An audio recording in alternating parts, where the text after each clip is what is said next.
चलो आ जाओ। आज शायद एमए वालों का है।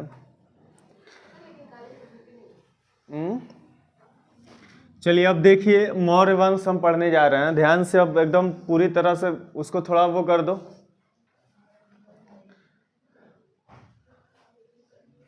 चलिए बैठिए। अब देखिए, इसके पहले हम लोगों ने क्या देखा, मगध की गद्दी पर कौन कौन वंश आया, है ना। तो सबसे पहले हमने क्या देखा था, हर्यक वंश, देखा ना। हर्यक वंश के बाद कौन आया था, शिशुनाग वंश। शिशुनाग वंश के बाद नंद वंश आया, और नंद वंश का जो अंतिम शासक था जिसका नाम था घनानंद, क्या नाम था, घनानंद नाम था। इतनी कहानी आपको पता है। इसके घनानंद कहो या धनानंद, बात एक ही है, ठीक है ना। कहीं पे ध लिख देता है, कहीं पे घ लिख देता है, तो ध और घ में आप फंसिए नहीं, ठीक है। अब देखो, नंद वंश का जो अंतिम शासक घनानंद था, यहां तक कि मैंने आपको बताया कि एक इतिहासकार आएंगे जिसका नाम था जेनोफोन। क्या नाम था, जेनोफोन आएगा, और वह कहेगा कि मगध का जो सबसे धनाढ्य व्यक्ति था, जो सबसे पैसे वाला व्यक्ति था, वो था घनानंद। कौन था, घनानंद। और मैंने आपको ये भी बताया था कि वह वहाँ की जनता से जबरन पैसा वसूलता था, धन वसूलता था, है ना, और बहुत ज्यादा धन इकट्ठा करके रख लिया था। क्लियर है। अब मौर्य वंश शुरू करने से पहले मौर्य वंश का जो संस्थापक है ना, वो चंद्रगुप्त मौर्य था। कौन था, चंद्रगुप्त मौर्य। अब ये चंद्रगुप्त मौर्य आया कहाँ से, तो थोड़ा से हम बैकग्राउंड में जाते हैं और थोड़ा सा एक छोटी सी कहानी है उसको समझते हैं, ठीक है। अब देखो, मगध की गद्दी पर बैठा है घनानंद, ठीक है। अभी मौर्य वंश नहीं स्टार्ट हो रहा है, अभी थोड़ा इसके पहले की कहानी सुनिए। इसके गुरु का नाम था, जो इसका प्रधानमंत्री था, उसका नाम था चाणक्य। क्या नाम था, चाणक्य। अब ये आया कहां से, तो थोड़ा सा कहानी सुनिए आप लोग, ठीक है।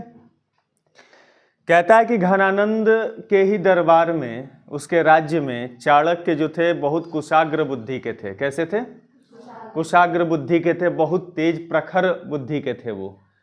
और उनकी प्रखरता से प्रसन्न होकर वहां पे उनको काम मिला था घनानंद के दरबार में, ठीक है। और वो लेखा जोखा का काम करते थे, लेकिन घनानंद उनसे कभी मिला नहीं था, ठीक है। अब घनानंद मिला नहीं था, और जो चाणक्य थे, ऐसा कहा जाता है, इतिहास के पन्नों में मिलती है जानकारी कि देखने में चाणक्य कुरूप थे। उनका रूप जो है बहुत अच्छा नहीं था, काले थे, सांवले थे, और मुंह ऐसा भद्देदार था कि देखने में घृणा आती थी। इस तरह की व्याख्या मिलती है इतिहास में, ठीक है ना। कुरूप, इसीलिए एक शब्द यूज हुआ है, कुरूप थे। तो घनानंद एक दिन जांच करने के लिए अपने राज्य दरबार में जो है घूमना शुरू किया, और लेन देन कितना हो रहा है, कहाँ से क्या आ रहा है, सब ब्यौरा जब जांच करने के लिए निकला, तो वहीं पे चाणक्य बैठे हुए थे, ठीक है। और जब चाणक्य बैठे हुए थे, तो जब जैसे ही घनानंद राजा था भाई, चाणक्य की तरफ उसकी दृष्टि गई, और चाणक्य को जैसे ही घनानंद देखा, उसके चेहरे पे हंसी आ गई, हंसने लगा उनके रूप को देखकर। और देखने के बाद यहाँ तक कि हंसा ही नहीं, चाणक्य को भरे दरबार में उसकी बेइज्जती कर दी, है ना, क्योंकि वो रूपवान नहीं था, लेकिन बुद्धि में सबसे तेज बुद्धि का था, ठीक है ना। अब ये बात इतनी बेइज्जती कर दिया कि ये बात जो है चाणक्य को सहन नहीं हुआ, ठीक है। अब उसको सही करो, आए हो तो गधा कहीं का, तुरंत घुसते हो और बैठो जल्दी। वो है ही मेरा प्यारा गधा है, ठीक है। अब देखो, अच्छा एक बात बताओ, तुम लोग क्लास कितने बजे से है? लेट हुआ तो कल से घुसने नहीं देंगे क्लास में। अब सुनिए, इतनी बेइज्जती हो गई कि जो चाणक्य थे वो अपमानित महसूस करने लगे, और वहीं पर ऐसा कहा जाता है, कहानी मिलती है कि उन्होंने अपनी शिखा को खोल दिया। जो बाल, बड़ा बड़ा बाल होता था पहले, तो अपने बाल को जो है खोल दिया, और वहीं पे भरे दरबार में प्रतिज्ञा किया उन्होंने कि घनानंद जब तक तुम्हारा और तुम्हारे समूल साम्राज्य का मूल नाश नहीं कर दूंगा तब तक ये शिखा बांधूंगा नहीं। और उन्होंने दृढ़ प्रतिज्ञा किया, है ना, और वहां से दरबार से निकल गए और चले गए। तो रास्ते में जाते समय ऐसा माना जाता है, कुछ कहानी किंवदंती है, कहा जाता है कि एक बालक था जो एक कांटे का वृक्ष होता है ना, उस कांटे के वृक्ष को जड़ से निकाल रहा था। ऐसा सुने हो कहानी? थोड़ा थोड़ा सुने हो। तो उनकी चाणक्य जब जा रहे थे तो इस बालक पे उनकी दृष्टि पड़ती है ना, और बालक से पूछते हैं कि क्यों तुम इसको जड़ से ही निकाल रहे हो, क्या दिक्कत है? तो ये बालक बोलता है कि जब मैं जा रहा था रास्ते से तो ये मेरे पैर में चुभ गया, तो मैं इसको जड़ से खत्म कर देना चाहता हूं ताकि फिर से और किसी के पैर में चुभे ना। तो चाणक्य बहुत प्रसन्न हुआ, कहा कि जैसा मैं सोच रहा हूं घनानंद को जड़ से समाप्त करना चाहता हूं और ये भी जड़ से समाप्त कर रहा है जिससे इसको तकलीफ है। तो जब विचार मिल गए तो चाणक्य इस लड़के को पकड़ते हैं और लेकर जाते हैं और एजुकेशन देते हैं, शिक्षा देते हैं उसको, और वही जाके बाद में कहा जाता है कि वही चंद्रगुप्त मौर्य के नाम से वो बालक फेमस होता है। अब आते हैं चंद्रगुप्त मौर्य वंश पे, ठीक है। अब इतना अत्याचार बढ़ चुका था मगध में, है ना, घनानंद के समय, कि वहाँ की जनता त्राही त्राही कर रही थी और सोच रही थी कुछ ऐसा हो जिससे घनानंद यहाँ से क्या हो जाए, चला जाए, मर जाए और इसका साम्राज्य समाप्त हो जाए, कोई और राजा बने, है ना। और उसी समय नालंदा विश्वविद्यालय का नाम सुने हो? नालंदा विश्वविद्यालय में चाणक्य जो है शिक्षक का काम कर रहे थे, पढ़ा रहे थे, और वहीं पे ये भी पढ़ रहे थे। क्या नाम था इनका? चंद्रगुप्त मौर्य, ठीक है। तो युद्ध होगा और उस युद्ध में बहुत भयंकर युद्ध होगा, और उस युद्ध में कहा जाता है कि चंद्रगुप्त मौर्य ने घनानंद को बुरी तरह से पराजित किया, और पराजित करने के बाद मगध पर मौर्य वंश की स्थापना करेगा। क्लियर हो गई बात? तो आपसे अगर पूछा जाएगा कि मौर्य वंश का संस्थापक किसे माना जाता है तो क्या बताओगे? चंद्रगुप्त मौर्य। किसको हरा कर मगध की गद्दी पर बैठा था? घनानंद को। तो एक छोटी सी कहानी थी। अब आते हैं मेन पॉइंट पे, ठीक है। तो यहां से आपको क्या याद रखना है? आपको याद रखना, अगर पूछेगा मौर्य वंश का संस्थापक कौन था तो क्या बताओगे? चंद्रगुप्त मौर्य। क्लियर है? अब सुनिए ध्यान से। और इसी चंद्रगुप्त मौर्य का प्रधानमंत्री था कौन? प्रधानमंत्री बनेगा चाणक्य। क्या नाम था? चाणक्य। या इन्हीं को विष्णुगुप्त कहा जाता है। क्या कहा जाता है? विष्णुगुप्त कहा जाता है। या फिर इन्हीं को एक और नाम से जाना जाता है, कौटिल्य। क्या कहा जाता है? कौटिल्य। तो आपके पेपर में ये तीनों नाम पूछे जा चुके हैं, है ना। यह एक ही व्यक्ति का नाम था, ये तीन अलग अलग व्यक्ति नहीं थे, ये एक ही व्यक्ति का नाम है। या तो आप चाणक्य कहो, विष्णुगुप्त कहो, या कौटिल्य कहो। ये चंद्रगुप्त के गुरु भी रहे, और जब वह राजा बन गया मगध का तब उसके क्या बन गए? ये प्रधानमंत्री बन गए। क्लियर है? तो ये प्रश्न आपके वनडे एग्जामिनेशन में पूछा जा चुका है कि चंद्रगुप्त मौर्य का प्रधानमंत्री कौन था। बता दोगे कि नहीं बता पाओगे? चलिए, तो चंद्रगुप्त मौर्य के बारे में हम थोड़ी देर बाद पढ़ेंगे। पहले क्या पढ़ेंगे? हम पढ़ेंगे कि जो मौर्य वंश है, मौर्य वंश की जानकारी के स्रोत, है ना, मतलब मौर्य वंश से संबंधित जानकारी हमें कहाँ कहाँ से प्राप्त होते हैं उसके बारे में हम पढ़ेंगे। तब जाके हम पहले राजा के बारे में पढ़ेंगे जो चंद्रगुप्त मौर्य है, ठीक है ना। तो सबसे पहले हम क्या पढ़ेंगे? जानकारी के स्रोत, है ना, मतलब हम देखेंगे स्रोत। तो मौर्य वंश की जानकारी हमें कहाँ कहाँ से मिलती है, वहां से हम स्टार्ट करते हैं। यहां तक कोई दिक्कत हो तो बताओ, पूछो। कोई दिक्कत नहीं है? तो देखो, स्रोत में दो स्रोत हमें मिलते हैं जो बहुत ही ज्यादा इंपॉर्टेंट है। एक स्रोत है जिसको हम कहते हैं पुरातात्विक स्रोत। क्या कहते हैं? पुरातात्विक स्रोत। और शुरू से हम पढ़ते आ रहे हैं, अब तो पुराना हो गया होगा हेडिंग आपके लिए, है ना। पुरातात्विक स्रोत, है ना, आर्कोलॉजिकल जो है सोर्स इसको बोलते हैं। और एक होता है साहित्यिक स्रोत। क्या होता है? साहित्यिक स्रोत। साहित्यिक स्रोत कौन है जी? साफ कर रहा है कि छील रहा है उसको? हाँ सुनो, तो हमें दो तरह के स्रोत दिखाई देते हैं। स्रोत का मतलब तो जानते ही हैं आप, जानकारी के स्रोत है ये मौर्य वंश से संबंधित जानकारी के स्रोत के बारे में हम पढ़ रहे हैं। जैसे मैंने उस दिन आपको बताया था, अगर मैं कहूं पानी का स्रोत क्या है, पानी का स्रोत अगर पूछा गया तो इसका मतलब जहां जहां से पानी प्राप्त हो रहा है, जल प्राप्त हो रहा है, उसी को पानी का स्रोत कहेंगे। नदी से प्राप्त होता है तो नदी पानी का स्रोत है, कुएं से प्राप्त हो रहा है पानी तो कुआं जो है पानी का स्रोत है, झील से अगर पानी प्राप्त हो रहा है तो झील क्या है? पानी का स्रोत है। उसी तरह से मौर्य वंश से संबंधित जो जानकारी कहाँ कहाँ से प्राप्त हो रही है वही उसका क्या कहलाएगा? स्रोत।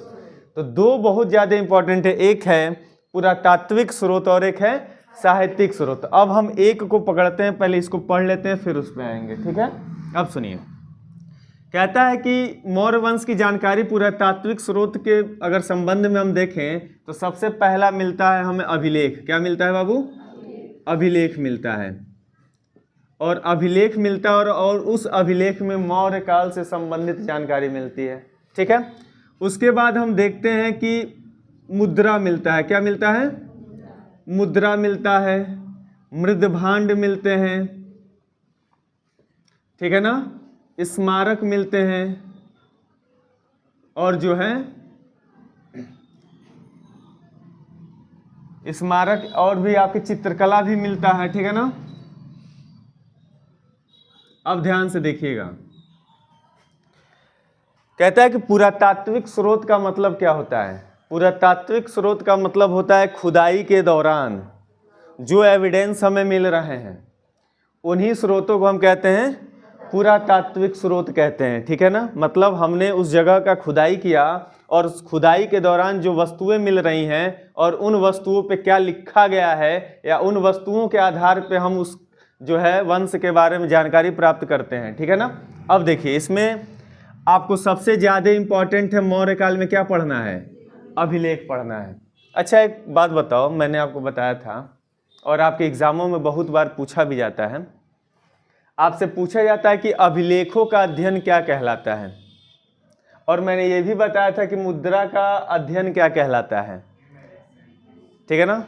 तो ये दोनों प्रश्न आपके वनडे एग्जामिनेशन के लिए बड़ा इंपॉर्टेंट है। सुनिए, बहुत बढ़िया। अभिलेखों का अध्ययन एपिग्राफी या एपिग्राफी कहलाता है। मैं यहाँ लिख दे रहा हूँ, छोटा सा जानकारी है, या एपिग्राफी कहो, है ना, या फिर इसी को एपिग्राफी भी बोल सकते हो, एपिग्राफी। तो आपसे ये कई बार पूछा जाता है, ठीक है ना? ये आपसे कई बार पूछा जाता है कि अभिलेखों का अध्ययन क्या कहलाता है, तो आपको याद रखना पड़ेगा एपिग्राफी कहलाता है। क्या कहलाता है?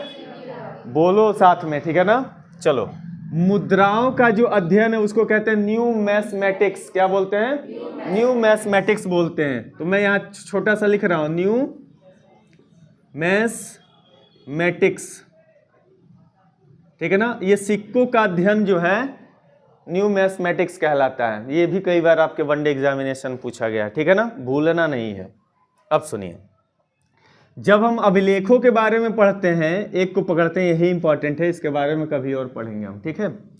जब अभिलेखों को पकड़ते हैं तो सबसे पहले देखो ध्यान से, मौर्य वंश के दो शासकों का नाम जो है हमें अभिलेखों से प्राप्त होता है, या फिर मौर्य वंश के दो शासकों के बारे में हमें अभिलेखों से ही प्राप्त होता है जानकारी। पहला शासक है चंद्रगुप्त मौर्य और दूसरा है सम्राट अशोक, ठीक है ना? और सबसे ज्यादा अगर अभिलेख की बात आएगी तो अशोक का नाम सबसे पहले आता है। क्लियर है? क्योंकि अभी तक 40 अभिलेख प्राप्त हुए हैं जिनको अशोक द्वारा लिखवाया गया था। ये भी याद रखिएगा फैक्ट कि अभी तक कितने अभिलेख मिले हैं, 40 अभिलेख मिले हैं जिसको अशोक द्वारा उत्कीर्ण करवाया गया था। ध्यान से सुनिएगा। अब सुनिए, इस 40 में से 3 तरह के अभिलेख मिले हैं। एक मिला है शिलालेख मिला है। क्या मिला है? शिलालेख। दूसरा मिला स्तंभ लेख। क्या मिला है? और तीसरा मिला है गुहा लेख। क्या मिला है? गुहा लेख। तो 3 तरह के अभिलेख मिलेंगे अशोक के। इनकी संख्या 14 है, इनकी संख्या 7 है, और इसमें 7 है जो ब्राह्मी लिपि में है। ठीक है ना? यहाँ से भी प्रश्न बन चुका है, तो आपको याद, ये हम 14 का 14 शिलालेख पढ़ेंगे, और 14 शिलालेखों पे क्या क्या अशोक ने लिखवाया था वो भी हम पढ़ेंगे। लेकिन ये नहीं पढ़ना है हमें, क्योंकि हमारे लिए वो इम्पोर्टेंट नहीं। वो पढ़ोगे सीधे IAS UPSC में पहुंच जाओगे। ठीक है ना? अब आ जाओ। अब यहाँ देखते हैं कि अशोक के पहले कौन कौन से 3 ऐसे अभिलेख मिलते हैं जहाँ से चंद्रगुप्त मौर्य और उसके प्रशासन के बारे में जानकारी मिलती है। तो ध्यान से देखिएगा, यहाँ से 3 अभिलेख साक्ष्य के रूप में हम देखेंगे जहाँ से मौर्य वंश की जानकारी मिलती है। ठीक है? ये कौन सा टाइम है बेटा? सर लेट नहीं हो गया है, आप लेट कर दिए हैं। चलिए अब देखिए, 3 अभिलेखों का नाम आपको एकदम पूरी तरह से याद होना चाहिए। मतलब अशोक के पहले के अभिलेख हैं जहां से मौर्य वंश की जानकारी मिल रही है। ठीक है ना? पहला आता है रुद्रदामन का जूनागढ़ अभिलेख। सुने हो? रुद्रदामन का जूनागढ़ अभिलेख बहुत ज्यादा इंपॉर्टेंट है। रुद्रदामन का जूनागढ़ अभिलेख। ठीक है ना? ये बहुत ज्यादा इंपॉर्टेंट है, और इस अभिलेख से मौर्य वंश की जानकारी मिलती है। आपसे ये पूछा गया बहुत बार, ये PCS में 2 बार पूछा गया उत्तर प्रदेश के। ठीक है ना? अब ध्यान से देखिए यहाँ पे क्या पूछा है आपके वनडे एग्जामिनेशन में। यही एकमात्र ऐसा अभिलेख है जिस अभिलेख से अशोक और चंद्रगुप्त मौर्य का नाम एक साथ प्राप्त होता है। ये पूछा गया आपके वनडे में भी और बड़े एग्जाम में भी पूछा गया है कि किस अभिलेख से चंद्रगुप्त मौर्य और अशोक दोनों का नाम एक साथ प्राप्त होता है। तो क्या बताओगे? जूनागढ़ अभिलेख से सम्राट अशोक और चंद्रगुप्त मौर्य के नाम एक साथ प्राप्त होते हैं, या फिर इनके नामों का उल्लेख एक साथ मिला है। ठीक है ना? तो ये जानकारी जरूर याद रखिएगा कि यह एकमात्र ऐसा अभिलेख है, यह एकमात्र ऐसा अभिलेख है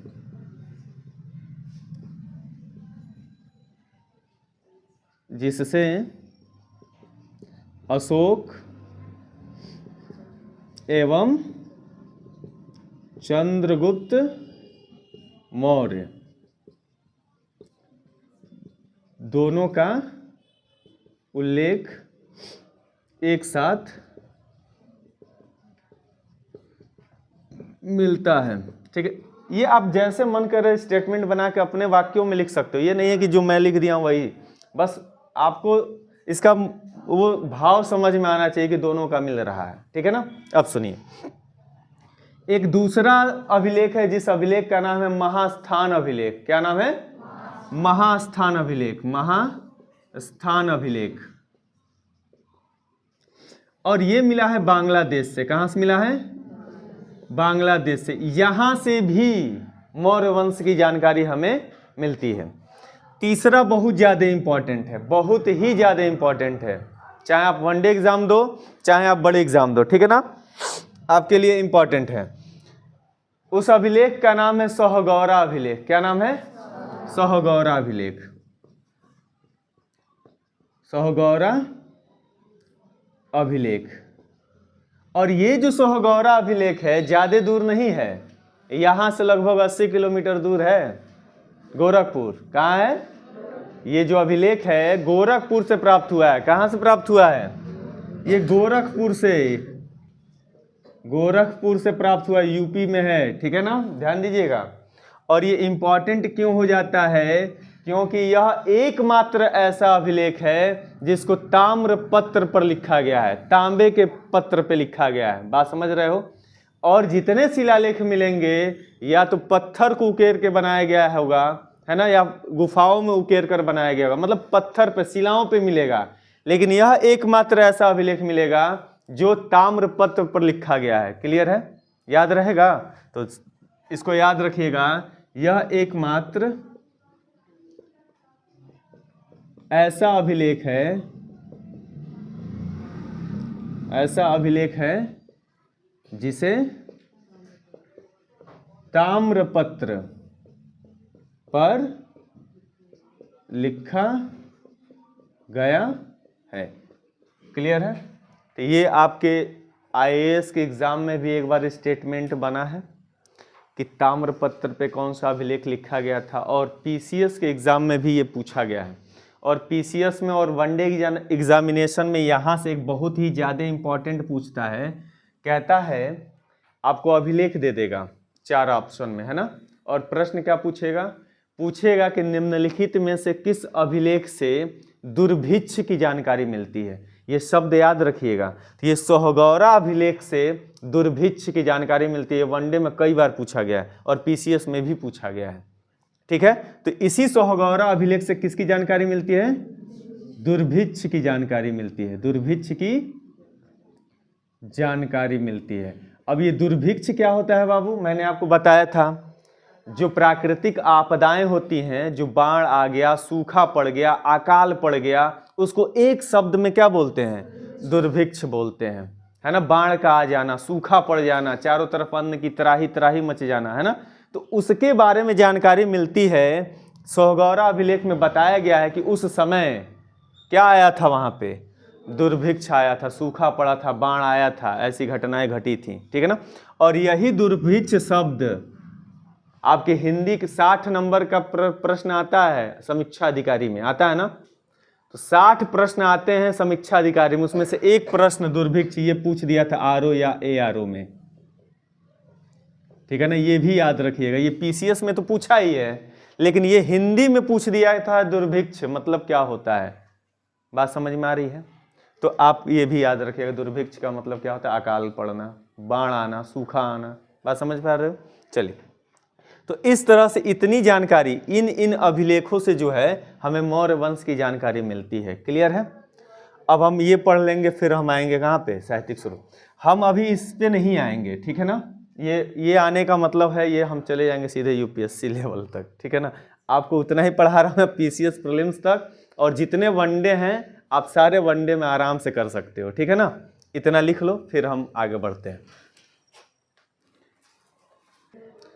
अब चलिए, इतना तो हो गया, मिटा दे रहा हूं। उसके बाद हम आते हैं साहित्यिक स्रोत पे। ठीक है ना।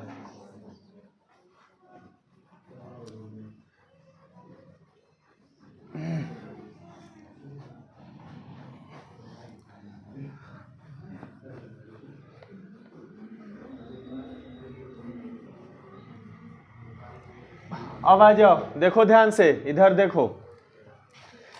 कहता है कि साहित्यिक स्रोत वह कौन कौन से ऐसी रचनाएं हैं या फिर वो कौन कौन सी ऐसी किताबें हैं इतिहास में जिस किताबों से या जिन ग्रंथों से या जिन साहित्यों से हमें मौर्य वंश की जानकारी मिलती है। ठीक है, और ये तो बता ही रहा हूँ, साहित्य का नाम बताऊंगा आपको, लेकिन उस साहित्य की रचना किसने किया था वो भी मैं बताऊंगा। वो एग्जाम में आपके बार बार पूछे जाते हैं। ठीक है ना, बस ये मत सोच के पढ़िएगा कि मौर्य वंश की जानकारी मिलती है, उस रचना को किसने लिखा है वो भी आपको याद रखना है। ठीक है ना। जैसे देखो, अगर हम साहित्यिक स्रोत की बात करते हैं तो आपको याद रखना पड़ेगा, पहला नंबर जो सबसे बड़ा स्रोत अगर माना जाता है वो माना जाता है कौटिल्य का अर्थशास्त्र। किसे माना जाता है ना, इन्हीं को कौटिल्य कहो या विष्णुगुप्त कहो या क्या कहो, चाणक्य कहो। इन्होंने एक पुस्तक लिखा था जिस पुस्तक का नाम था अर्थशास्त्र। क्या नाम था? अर्थशास्त्र। अब ध्यान से देखिएगा, ये बड़ा कंफ्यूजन होता है बच्चों को। हम लोग इसके बारे में बहुत डिटेल पढ़ने वाले हैं। है ना। अभी केवल नाम जानते रहिए, अभी इसके बारे में हम लोग बहुत पॉइंट देखेंगे, जहाँ यहाँ से बहुत सारे प्रश्न बने हैं। ये केवल नाम अर्थशास्त्र है, लेकिन ये राजनीति पर लिखी गई पुस्तक थी। किस पे लिखी गई पुस्तक थी? राजनीति पर लिखी गई पुस्तक है। क्लियर है? अब सुनिए, दूसरा जो पुस्तक आता है बहुत ही ज्यादा इंपॉर्टेंट है। यही चंद्रगुप्त जो मौर्य है, इस चंद्रगुप्त मौर्य के दरबार में आएगा मेगास्थनीज। कौन आएगा? और मेगास्थनीज कौन था ये आपसे पूछा गया है, तो आप याद रखिएगा, जो मेगास्थनीज था वो सेल्यूकस निकेटर का राजदूत था। कौन था? सेल्यूकस निकेटर का राजदूत था। और ये सेल्यूकस निकेटर कौन था? ये सिकंदर का सेनापति था। कौन था? सिकंदर का सेनापति था सेल्यूकस निकेटर, और सेल्यूकस निकेटर का राजदूत था मेगास्थनीज। और यह मेगास्थनीज किसके दरबार में आएगा? चंद्रगुप्त मौर्य के दरबार में आएगा। और जब दरबार में आएगा और भ्रमण करेगा उसके राज्य में, तो जो जो उसने देखा था मौर्य साम्राज्य में क्या हो रहा है, प्रशासनिक व्यवस्था कैसा है, वहाँ के लोग कैसे हैं, उनका रहन सहन कैसा है ना, उसने जो भी देखा है उसने एक पुस्तक में लिखा है, जिस पुस्तक का नाम है इंडिका। क्या नाम है? इंडिका। याद रखना है। तो दूसरा जो साहित्य मिलता है हमें, किसका मिलता है? मेगास्थनीज का मिलता है, जिसकी पुस्तक का नाम है इंडिका। और ये प्रश्न आपके एग्जाम में बहुत बार मिला है, हूबहू यही पूछ दिया गया है कि इंडिका का लेखक कौन था, इंडिका किसने लिखा था, या मेगास्थनीज की पुस्तक का नाम बताइए। क्या बताओगे? इंडिका था। इसमें कोई दिक्कत नहीं है ना। तीसरा साक्ष्य आपको याद रखना है, विशाखा दत्त का था मुद्रा राक्षस। क्या नाम है? विशाखा दत्त। विशाखा दत्त की रचना है जिसका नाम है मुद्रा राक्षस। याद रहेगा, मुद्रा राक्षस किसकी रचना है? विशाखा दत्त। इसी मुद्रा राक्षस में ध्यान दीजिएगा, चंद्रगुप्त मौर्य को शूद्र कहा गया है। क्या कहा गया है? मैं यहां लिख दे रहा हूं, इसी में चंद्रगुप्त मौर्य को शूद्र कहा गया है। और तो और वृषल एवं कुलहीन कहा गया है। ध्यान से सुनिएगा, यह प्रश्न पूछा जा चुका है कि चंद्रगुप्त मौर्य को, है ना, किस रचना में वृषल एवं कुलहीन या फिर शूद्र कहा गया? तो क्या याद रखना है आपको? मुद्रा राक्षस में कहा गया है। क्लियर? हम पढ़ेंगे डिटेल, अभी आगे आएंगे, तो अभी केवल हम साहित्यिक स्रोत देख रहे हैं। एक और नाम याद रखना है क्षेमेंद्र का। क्या याद रखना है? क्षेमेंद्र। इन्होंने एक रचना लिखा है जिस रचना का नाम है बृहत कथा मंजरी। क्या नाम है? बृहत कथा मंजरी। तो आप याद रखिएगा, बृहत कथा मंजरी इन्होंने लिखा है, और इसमें भी मौर्य वंश से संबंधित जानकारी मिलती है। ठीक है। एक और रचना आता है सोमदेव का। किसका? सोमदेव की रचना आती है, जिस रचना का नाम है कथा सरित सागर। क्या नाम है? रचना का नाम है कथा सरित सागर। ठीक है ना। और यहां से भी हमें मौर्य वंश की जानकारी मिलती है। ठीक है। उसके बाद हम देख रहे हैं कि यहां देख लेते हैं, नीचे आ रहा है ना जी, उसमें आ रहा है ये। 6वें नंबर पे बौद्ध ग्रंथ मिलते हैं। क्या मिलते हैं? बौद्ध ग्रंथ हमें मिलेंगे, और इन बौद्ध ग्रंथों से भी हमें क्या, किसकी जानकारी मिलेगी? मौर्य वंश की जानकारी मिलेगी। जैसे पहला जो बौद्ध ग्रंथ हमें मिलेगा दिव्य अवदान। क्या नाम है? दिव्य अवदान। यहां से भी हमें मौर्य वंश की जानकारी मिलेगी। दूसरा जो मिलेगा, नागसेन द्वारा रचित मिलिंद पन्हो। नागसेन ने एक रचना लिखा है जिस रचना का नाम है मिलिंद पन्हो। क्या नाम है? मिलिंद पन्हो, या इसी का नाम है मिलिंद प्रश्न। क्या नाम है? मिलिंद प्रश्न। अब ध्यान से सुनो, यहां से बहुत ज्यादा बार पूछा गया एग्जाम में, आपसे यही पूछ दिया गया है एग्जाम में कि मिलिंद पन्हो किसने लिखा था, तो क्या बताओगे? नागसेन का। या मिलिंद प्रश्न किसका है? तो आप नागसेन। जब हम यवन आक्रमणकारियों के बारे में पढ़ेंगे ना, ध्यान से सुनिए, आगे जब हम यवन आक्रमण का, शिवानी बंद कर दो कॉपी। अब सुनो, जब हम मिलिंद पन्हो, जब हम यवन आक्रमणकारियों के बारे में हम पढ़ेंगे ना, तो क्या पढ़ेंगे? उसमें हम पढ़ेंगे हिंद यूनानियों के बारे में, शक के बारे में, पल्लव के बारे में और कुषाणों के बारे में। ये चारों जो है आक्रमणकारी थे जो हमारे देश पर आक्रमण करेंगे। उस हिंद यूनानियों में एक शासक आएगा जिसका नाम था मिनांडर। क्या नाम था? अब जब हिंद यूनानी पढ़ाऊंगा तो आपको पढ़ाऊंगा कि भारत पे वह कौन सा यवन आक्रमणकारी था जो सबसे पहले आक्रमण करेगा, तो वो था डेमेट्रियस था। क्या नाम था? नाम सुना सुना लग रहा है? नहीं लग रहा है तो सुन लीजिए। और उसी हिंद यूनानियों में एक शासक होगा जिसका नाम होगा मिनांडर। क्या नाम होगा? उस मिनांडर को बौद्ध धर्म की शिक्षा देने का काम करेंगे कौन? नागसेन। और यह नागसेन मिनांडर को बौद्ध धर्म की शिक्षा देंगे। तो मिनांडर के मन के अंदर बहुत सारे प्रश्न थे जीवन को लेकर, बौद्ध धर्म से संबंधित। तो मिनांडर उन सभी प्रश्नों को जो है, अपने विचारों को प्रश्नों के माध्यम से किससे पूछेगा? नागसेन। और वो प्रश्न पूछेगा, उत्तर कौन देगा? नागसेन। वो प्रश्न पूछेगा, ये उत्तर देंगे, वो प्रश्न पूछेगा, ये उत्तर देगा, है ना।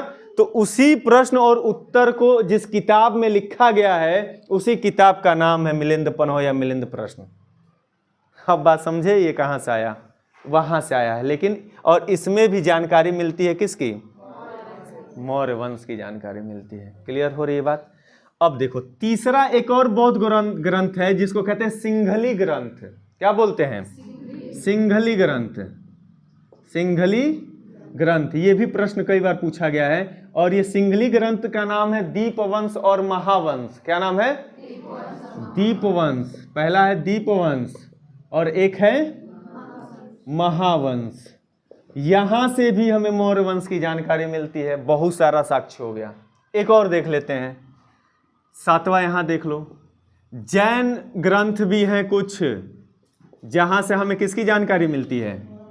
मौर्य वंशों की जानकारी मिलती है। जैन ग्रंथ में हम देखेंगे भद्रबाहु का नाम कितने लोग सुने हैं?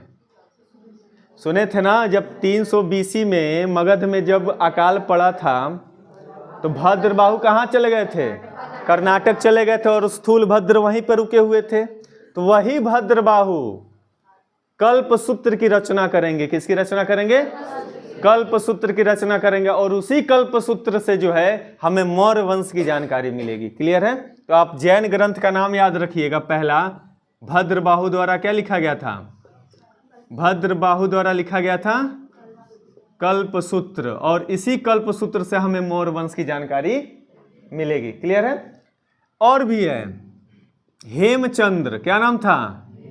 हेमचंद्र परिशिष्ट पर्वन लिखे हैं। उस रचना का नाम है परिशिष्ट पर्वन। और ये याद रखिएगा संस्कृत में लिखा गया है। किस में लिखा गया है?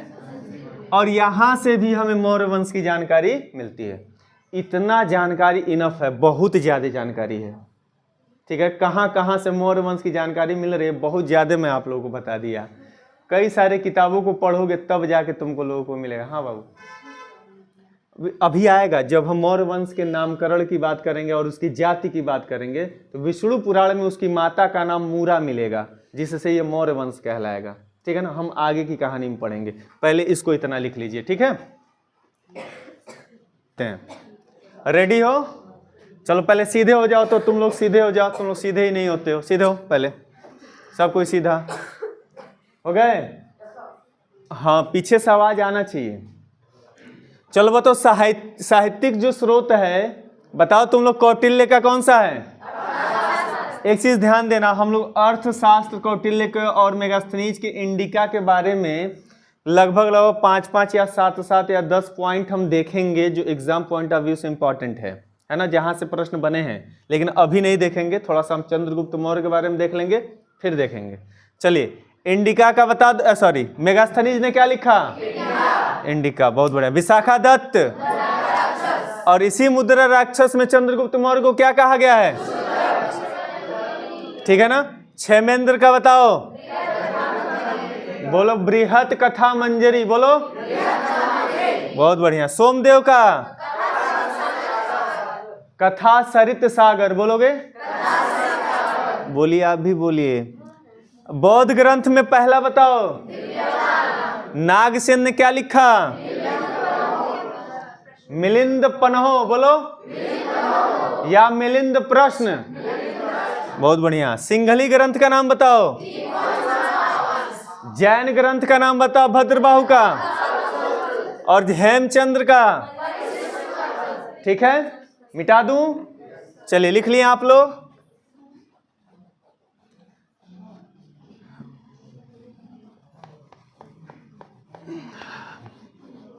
तुम लोग बोलने में भी कंजूसी करते हो, है ना? तुम लोग जानते हो कैसे हो? जहां मार पड़े वहां भाग पड़े, जहां लूट पड़े वहां बस बस। सही बोला हूं ना जी? तू तो बोलते बोलते कल कर देना। आज अब हम लेते हैं चंद्रगुप्त मौर्य को। किसको लेते हैं? चंद्रगुप्त मौर्य, जो मौर्य वंश के संस्थापक थे। ठीक है ना? और इनका जो टाइम पीरियड है वो कितना है? 322 से लेकर 298 BC, है ना? मतलब ईसा पूर्व का जो समय है वो हमारे चंद्रगुप्त मौर्य का है। अब सुनिए, अभी तक तो स्रोत चल रहा था कि मौर्य वंश की जानकारी कहाँ कहाँ से मिलती है। अब हम आते हैं कि मौर्य वंश का जो संस्थापक, जो पहला राजा था, वो कौन था? चंद्रगुप्त मौर्य। उसके बाद कौन आएगा? बिंदुसार, जिसको हम अमित्र घात भी बोलते हैं। फिर उसके बाद कौन आएगा? अशोक, जिसको सम्राट अशोक के नाम से जानते हैं। और आपको ये याद रखना पड़ेगा कि मौर्य वंश का अंतिम शासक कौन था?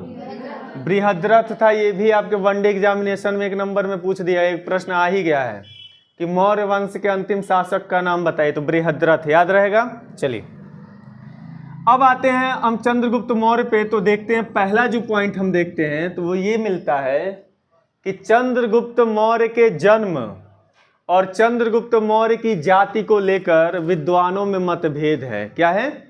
मतभेद। एक मत नहीं है, कोई भी विद्वान श्योर नहीं है कि चंद्रगुप्त मौर्य का जन्म कब हुआ था। एग्जैक्ट टाइम नहीं बताया गया है, एक अनुमान लगा के बताया गया है। यह भी नहीं पता चलता है कि चंद्रगुप्त मौर्य किस जाति से बिलोंग करते थे। ठीक है, तो आपको ये पॉइंट दिमाग में रखना पड़ेगा कि इनके जन्म को लेकर और जाति को लेकर विद्वानों में क्या है? ये मतभेद है। मतभेद, मतभेद माने जानते हो क्या होता है? मत का मतलब होता है विचार, अभेद का मतलब होता है अंतर। मतलब विद्वानों के विचारों में अंतर है। ठीक है ना? अब ध्यान से सुनिए, अगर हम जन्म की बात करते हैं तो माना जाता है कि 345 BC में इनका जन्म हुआ था। कब हुआ था? 345 ईसा पूर्व में। ये अनुमानित डेट है, एग्जैक्ट डेट नहीं है, लेकिन आप अनुमान लगाएगा तो ये भी याद रखिएगा। अगर हम इनकी जाति की बात करें, ध्यान से सुनिएगा, जाति की बात करें तो जाति से संबंधित बहुत सारे एविडेंसेस हमारे सामने हैं, बहुत सारे एविडेंस मिलते हैं। जैसे कुछ इतिहासकार कहते हैं कि जो चंद्रगुप्त मौर्य था वो क्या था? ब्राह्मण जाति का था। किस जाति का था? ब्राह्मण था। क्लियर हो रही है बात? कुछ जानकारी ये भी मिलती है, जैसे मुद्रा राक्षस से। कहां से मिलता है? मुद्रा राक्षस से जानकारी मिलती है कि चंद्रगुप्त मौर्य शूद्र था। क्या था?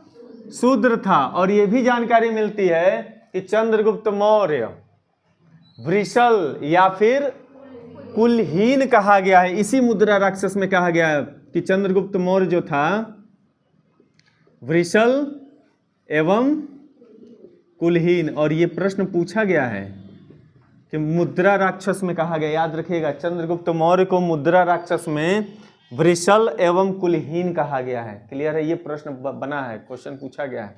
ठीक है ना? अब सुनिए, फिर हम आते हैं पुराण की बात करते हैं। तो पुराणों में एक पुराण आता है जिस पुराण का नाम है विष्णु पुराण। और इस विष्णु पुराण में बताया गया है इसकी माँ का नाम। क्या? इनकी माँ कौन थी? तो मूरा मिलता है। माँ का नाम क्या मिलता है? मूरा। क्लियर है? और विद्वान बताते हैं कि माँ का नाम मूरा था, इसलिए इस वंश का नाम मौर्य पड़ा, मूरा से।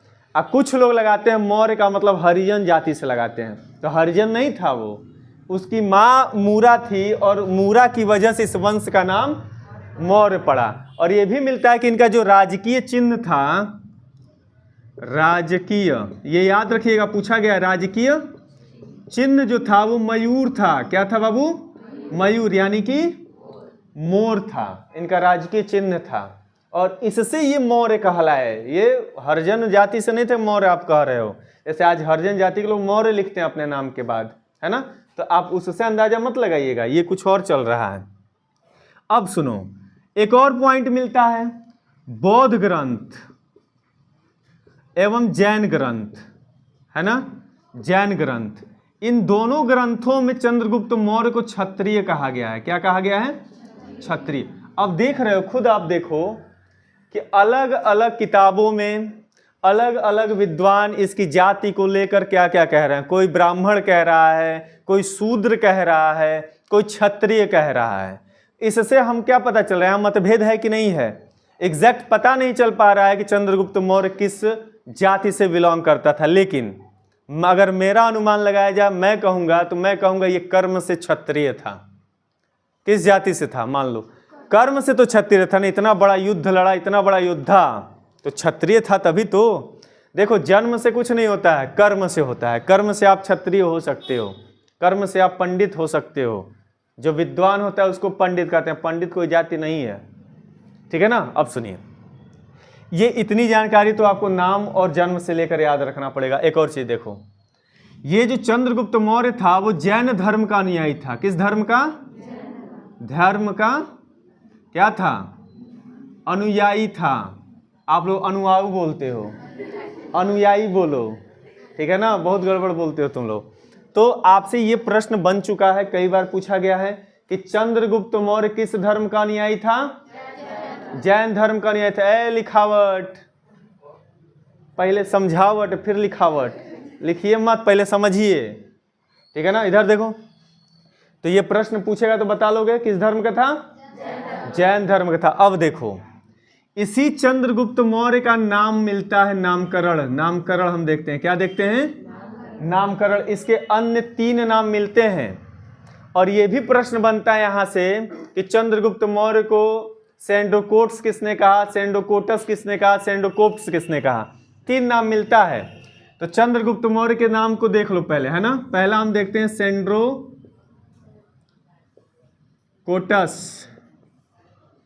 एक मिलता है नाम सेंड्रोकोट्स, सेंड्रोकोट्स,